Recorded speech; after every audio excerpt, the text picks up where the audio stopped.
Hi guys, ಟೇಸ್ಟಿಯಾಗಿರೋಂತಹ chicken ಪಾಪ್ಕಾರ್ನ್ನ ಮಾಡೋಣ. ಇದಿಷ್ಟು ನಮಗೆ ಬೇಕಾಗಿರುವಂತಹ ಇಂಗ್ರೀಡಿಯೆಂಟ್ಸ್. ಮೊದಲಿಗೆ ನಾನಿಲ್ಲಿ ಬೋನ್ಲೆಸ್ ಚಿಕನ್ಗೆ ಒಂದು ಸ್ವಲ್ಪ ಶುಂಠಿ ಬೆಳ್ಳುಳ್ಳಿ paste, pepper powder, chilli powder ಹಾಗೆ ಸ್ವಲ್ಪ ಉಪ್ಪನ್ನ ಹಾಕ್ಕೊಂಡು ನೀಟಾಗಿ ಮಿಕ್ಸ್ ಮಾಡಿಕೊಂಡು 30 ಮಿನಿಟ್ಸ್ ಇದನ್ನು ಫ್ರಿಜ್ಜಲ್ಲಿ ಮ್ಯಾರಿನೇಟ್ ಆಗೋದಕ್ಕೆ ಬಿಡ್ತಾ ಇದ್ದೀನಿ.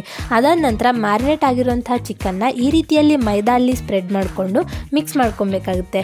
ನೀವು ಈ ರೀತಿಯಲ್ಲಿ ನೀಟಾಗಿ ಮಿಕ್ಸ್ ಮಾಡ್ಕೊಂಡ ನಂತರ ಒಂದು ಜಾಲರಿನ ಯೂಸ್ ಮಾಡಿಕೊಂಡು ಈ ಚಿಕನ್ ಪೀಸಸ್ನೆಲ್ಲ ಅದರಲ್ಲಿ ಹಾಕ್ಕೊಂಡು ಜಾಲಿಸ್ಕೊಬೇಕಾಗುತ್ತೆ. ಅಂದರೆ ಏನಕ್ಕೆ ಹಿಂಗೆ ಮಾಡೋದು ಅಂದರೆ ಇದರಲ್ಲಿರುವಂತಹ ಎಕ್ಸ್ಟ್ರಾ ಮೈದಾ ಪೌಡರ್ ಎಲ್ಲ ರಿಮೂವ್ ಆಗುತ್ತೆ. ಅದಾದ ನಂತರ ಒಂದು ಕೋಲ್ಡ್ ಆಗಿರುವಂತಹ ವಾಟರ್ಗೆ ಒಂದು 2 ಸೆಕೆಂಡ್ಸ್ ಈ ಚಿಕನ್ನ ನಾವು ಡಿಪ್ ಮಾಡ್ಕೊಬೇಕಾಗುತ್ತೆ. ಈ ರೀತಿಯಲ್ಲಿ ಡಿಪ್ ಮಾಡಿಕೊಂಡು ಮತ್ತೆ ನಾವು ಇದನ್ನು ಮೈದಾಲಿ ಹಾಕ್ಕೊಂಡು ಮಿಕ್ಸ್ ಮಾಡ್ಕೊಬೇಕಾಗುತ್ತೆ. ಇದರಲ್ಲಿರುವಂತಹ ವಾಟರ್ನೆಸ್ ಎಲ್ಲ ಹೋಗಬೇಕು, ಅಲ್ಲಿವರೆಗೂ ನಾವು ಇಲ್ಲಿ ಮಿಕ್ಸ್ ಮಾಡ್ಕೊಬೇಕಾಗುತ್ತೆ.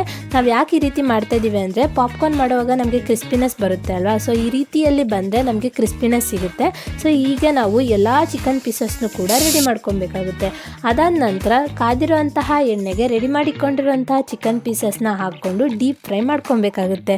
ಸೊ ನಿಮಗೆ ಒಂದು ಸ್ವಲ್ಪ ಕಲರ್ ಚೇಂಜ್ ಆಗ್ತಾ ಇದೆ ಅಂತ ಅಂದರೆ ನಮಗೆ ಚಿಕನ್ ಪೀಸಸ್ಸು ಬೆಂದಿದೆ ಅಂತ ಅರ್ಥ. ಸೊ ಆವಾಗ ನೀವು ಇದನ್ನು ಒಂದು ಸಪ್ರೇಟ್ ಪ್ಲೇಟ್ಗೆ ಟ್ರಾನ್ಸ್ಫರ್ ಮಾಡಿಕೊಂಡ್ರೆ ಆಯಿತು. ನಮಗೆ ಟೇಸ್ಟಿಯಾಗಿರುವಂತಹ ಚಿಕನ್ ಬಂದು ರೆಡಿಯಾಗಿರುತ್ತೆ. ಸೊ ನೋಡಿದ್ರಲ್ಲ ಹೇಗೆ ಚಿಕನ್ ಪಾಪ್ಕಾರ್ನ್ನ ಮಾಡೋದು ಅಂತ.